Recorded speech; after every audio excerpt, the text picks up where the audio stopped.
Ever tried to, build a house but without a blueprint? Oh, yeah.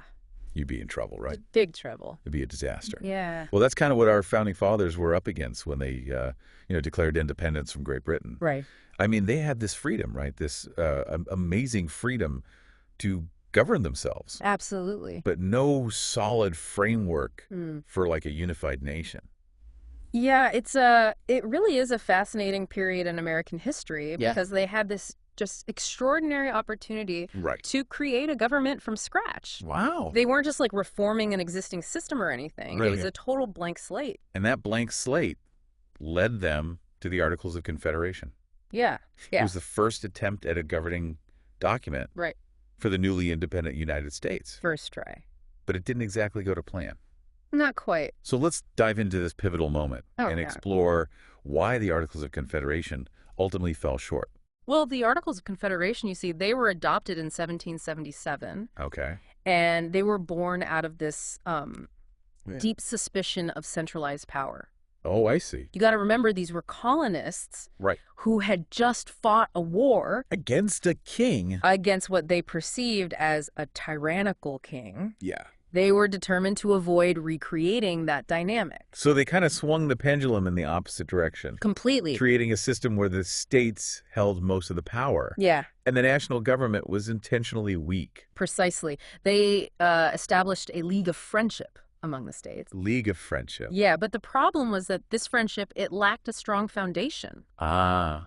There was no executive branch, you see. Oh, so no president? No president to enforce laws Wow. or represent the nation on the world stage. Can you imagine trying to negotiate treaties or conduct foreign policy without a president? Oh, it would be chaos. Yeah. Everyone speaking for themselves. Total chaos. That's exactly the problem they ran into. And it wasn't just the lack of a president either. Oh, so there were other issues. Yeah, there was also no independent judiciary. What, so no court system? No independent judiciary to settle disputes between states, Hmm. which led to, constant bickering and even threats of violence. Oh, wow. But perhaps the most critical weakness was the inability of the national government to effectively tax or regulate commerce. So basically the government was broke Pretty much. and couldn't enforce any economic policies? Not effectively, no.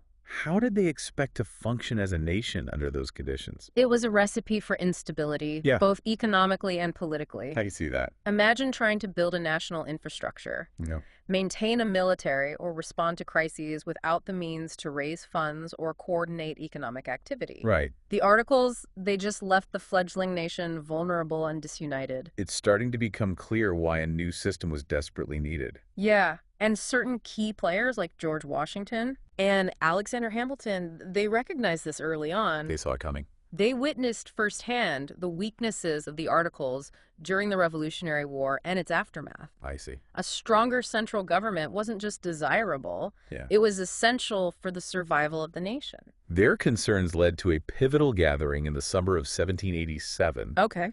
the Constitutional Convention in Philadelphia. Right. 55 delegates Wow. from 12 states, Okay. all but Rhode Island, which boycotted the convention, Uh-huh. convened in Independence Hall, Oh, wow. the same location where the Declaration of Independence had been signed just 11 years prior. That's incredible. What an incredible setting to be shaping the future of a nation. It's symbolic, isn't it? Yeah. They were quite literally building upon the foundation of their newly declared independence. And while we often picture these meetings as hushed and secretive affairs, Right. the reality was probably quite different. Oh, yeah. I mean, Very. it wasn't all whispers and quill pens scratching away in dimly lit rooms. Well, they did try to keep the proceedings confidential. Right. But it was more about maintaining decorum and allowing for open debate without fear of public scrutiny. I'm saying. Remember, this was a time before instant communication. Oh, right. So the idea of leaks and real-time reporting simply didn't exist in the same way. Okay, yeah, that makes sense. It was more about ensuring a focused and deliberative environment Gotcha. rather than absolute secrecy. So it was more about ensuring a focused and deliberative environment rather than absolute secrecy? Exactly, and those deliberations were far from harmonious. Oh, really? Right from the start, the delegates faced fundamental disagreements, About especially when it came to the issue of representation. representation. How would each state have a voice in this new government?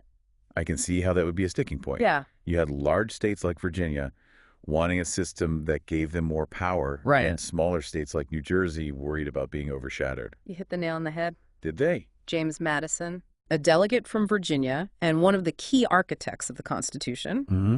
he arrived with a proposal that became known as the Virginia Plan. The Virginia Plan. Yeah, it called for a strong central government with 3 distinct branches: legislative, Okay. executive, and judicial. Sounds familiar so far. It should. Yeah. But here's where it gets interesting. Okay. Madison proposed a bicameral legislature, Meaning? meaning 2 houses of Congress, and in both houses, representation would be based on population. So this, of course, favored the larger states. It did. I can see how the smaller states would have felt a bit uneasy about that. Yeah. Did anyone challenge this idea? They absolutely did. They did. William Patterson, a delegate from New Jersey, countered with a plan of his own known as the New Jersey Plan. The New Jersey Plan. Yeah, it proposed a unicameral legislature, One house. a single house of Congress, with each state having equal representation regardless of its size. So you had these 2 very different visions for the future of American governance. Right. One based on proportional representation, the other on equal representation. Exactly. How do they even begin to bridge that divide? That's where the art of compromise comes into play. Okay. After weeks of heated debate, a solution emerged, Uh-huh. one that would shape the very structure of the U.S. government for centuries to come. They came up with the Connecticut Compromise. Okay. It was a brilliant piece of political maneuvering Yeah. that essentially blended elements of both the Virginia and New Jersey plans. Yes, the Connecticut Compromise. I remember learning about that in school, but it would be great to refresh my memory on how it actually worked. Sure, it was a masterful balancing act. Okay. They agreed to create a bicameral legislature Okay. with 2 houses of Congress, the House of Representatives and the Senate. Gotcha. The House would have representation based on each state's population fulfilling the wishes of the larger states, Okay. while the Senate would provide equal representation with 2 senators per state, regardless of size, satisfying the concerns of the smaller states. So it was a win-win situation for both sides. On the surface, yes, but even this seemingly perfect solution couldn't completely erase the underlying tensions and divisions that existed at the time. One particularly contentious issue that arose was how to count enslaved people for the purpose of representation. That's right, the infamous 3/5 compromise. It's hard to believe that such a morally reprehensible compromise was enshrined in our founding document. It's a stark reminder that the creation of the United States was a complex and often contradictory process, this compromise, which counted each enslaved person as 3/5 of a person for determining representation in the House of Representatives, highlights the deep moral compromises that were made in the pursuit of unity and a functional government. So it gave southern states with larger enslaved populations more political clout in the House. How did they even justify such a decision? Well, it was a product of its time, a period when slavery was deeply entrenched in the social and economic fabric of the nation, particularly in the South. Many delegates, even those who personally opposed slavery, viewed this compromise as a necessary evil to secure the ratification of the Constitution. It's a tragic example of how political expediency can sometimes trump moral principles. But let's shift gears for a moment and talk about the creation of the executive branch. How did the Founding Fathers envision the role of the president? Well, they were acutely aware of the dangers of concentrated power, having just overthrown a monarchy. They didn't want to create a system where a single individual could become too dominant. So how did they strike a balance between a strong executive and safeguards against tyranny? They drew inspiration from the writings of Enlightenment thinkers, like Montesquieu, who advocated for a separation of powers. The idea was to divide governmental authority among 3 distinct branches: legislative, executive, and judicial, with each branch having the ability to check and balance the power of the others. So it wasn't just about creating a president, it was about embedding that presidency within a system of checks and balances to prevent any one branch from becoming too powerful. Can you give us a concrete example of how these checks and balances work in practice? Certainly imagine Congress, the legislative branch, passes a bill that the president, the head of the executive branch, believes is unwise or harmful. The president can veto that bill, preventing it from becoming law. However, Congress can override the president's veto with a 2/3 majority vote in both the House and the Senate. So it's a back and forth, a constant negotiation between the branches. Precisely, and that's just one example. The courts, the judicial branch, Yeah. can also play a role in checking the power of the other branches by reviewing laws and actions to ensure they are constitutional. It's a dynamic system designed to prevent the concentration of power in any one individual or entity. It's a testament to the foresight of the framers that they created this system over 200 years ago, and it's still functioning today, albeit with some modifications and interpretations along the way. It speaks to the enduring power of these fundamental principles of governance. But getting back to the creation of the presidency, Okay. it's fascinating to consider how they initially envisioned the role of the vice president. Can you imagine a system where the runner-up in the presidential election automatically became the vice president? That would certainly create some interesting dynamics in today's political climate. You'd have political rivals forced to work side by side. It's a thought-provoking scenario, and it highlights how much our political system has evolved over time. Let's move on to the signing of the Constitution. By September 17, 1787, a final draft was complete, and most of the delegates put their signatures to this groundbreaking document.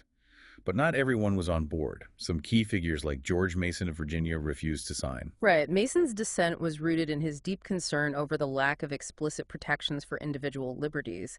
He feared that the Constitution as it stood could pave the way for tyranny and government overreach. He saw the potential for abuse, for the government to infringe upon the rights of its citizens. Exactly. And his concerns would have a profound impact on the future of the Constitution. But before we delve into that, let's talk about a part of the Constitution that immediately captured the public's attention, the preamble. You mean those iconic words? We the people of the United States in order to form a more perfect union.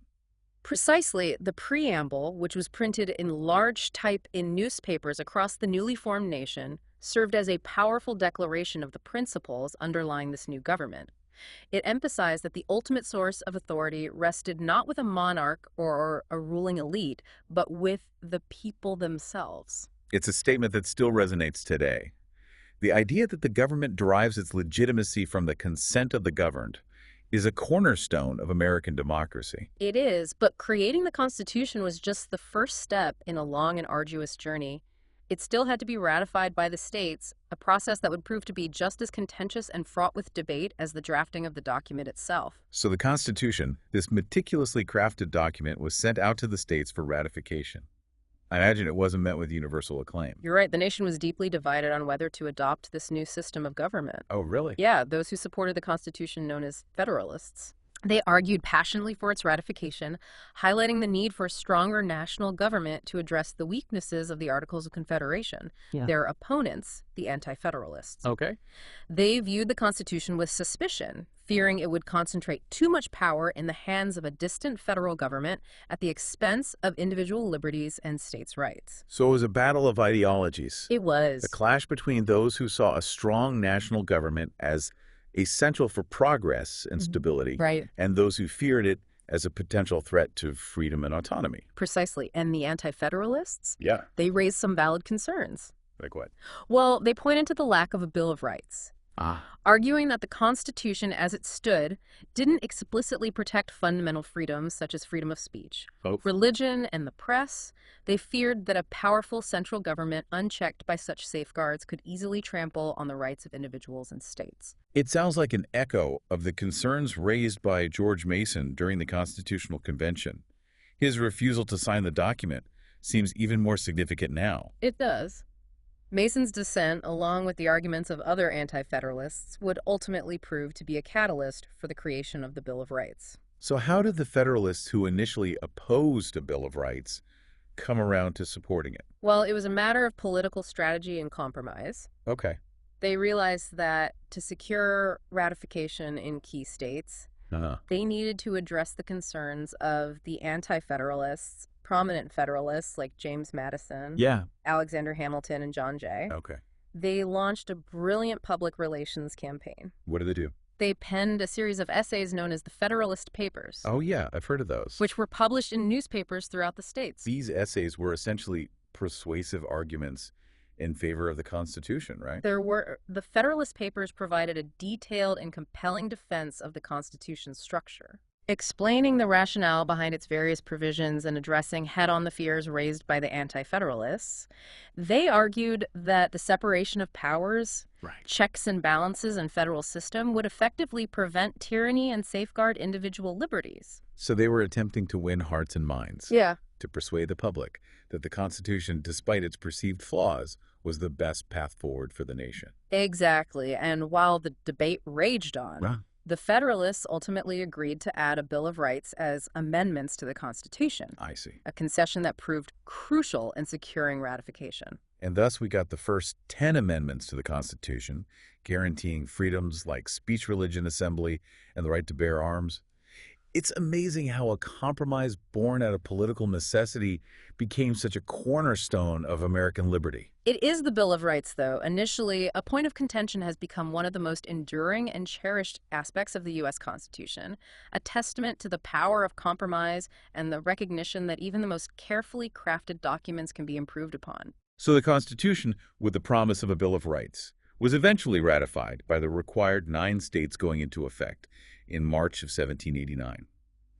It's incredible to think that a document crafted over 2 centuries ago continues to shape our lives today. Yeah. But I have to wonder, do you think the Founding Fathers would recognize the nation we live in today, governed by the very system they created? It's a question that historians and legal scholars have pondered for generations. For sure. On one hand, they would undoubtedly be astonished by the technological advancements, the societal shifts, and the sheer scale and complexity of the modern world. Imagine trying to explain the internet, social media, or globalization to someone living in the 18th century. It would be quite a challenge. It would. But on the other hand, I believe they would be profoundly impressed by the resilience of the system they created, the basic principles they enshrined in the Constitution. Such as? The rule of law, separation of powers, checks and balances, federalism, and the protection of individual liberties are still the bedrock of American governance. So while the world around us has changed dramatically, It has. the core principles of our system of government have endured. They have, and it's a testament to the foresight of the framers that they created a framework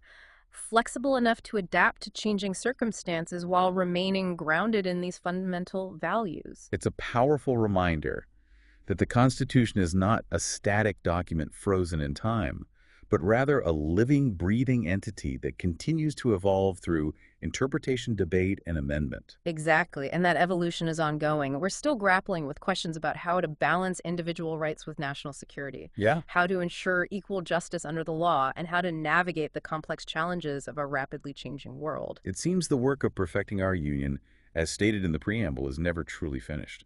It isn't, and that's what makes the study of the Constitution so compelling. It's not just a historical artifact. It's a living document that invites us to engage with its principles, to debate its meaning, and to participate in the ongoing dialogue about how to shape a more just and equitable society. Right. It's a legacy. We all share a responsibility to uphold the ideals enshrined in this remarkable document. It is, and I believe that as long as we continue to engage with the Constitution, to study its history, and to debate its application to contemporary issues, we honor the legacy of the framers and ensure that the principles they fought so hard to establish continue to guide us toward a more perfect union.